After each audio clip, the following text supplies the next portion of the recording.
সম্মানিত দর্শক, আপনারা দেখেন এইভাবে মূলত সরকারিভাবে আলুগুলো সংরক্ষণ করা হয়। এখানে ওনারা বললো 8 ডিগ্রি সেলসিয়াস তাপমাত্রায় এখানে আলুগুলো ওনারা সংরক্ষণ করেছে বীজ হিসাবে পরবর্তী বছরে কৃষকদের কাছে পাঠানোর জন্য। তো আমি শীতে কাঁপছি, এরকম একটা অবস্থা। এখানে 8 ডিগ্রি সেলসিয়াস তাপমাত্রা দেখেন, পুরা গুদাম ঘর সহ নাকি? হ্যাঁ, বিশাল তাপমাত্রা। 8 ডিগ্রি সেলসিয়াস বললো না? এইভাবে তারা এখানে 5 তলা বিশিষ্ট একটি ঘর তারা এইভাবে আলু সংরক্ষণ করেছে পরবর্তী বছরে বীজ দেওয়ার জন্য।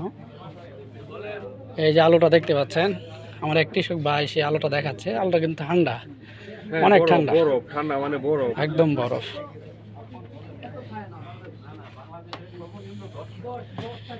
দেখতে পাচ্ছেন আপনারা, দেখে খুবই ভালো লাগলো। এটা হলো কিশোরগঞ্জের পাগন্দিয়ার বিএডিসিতে।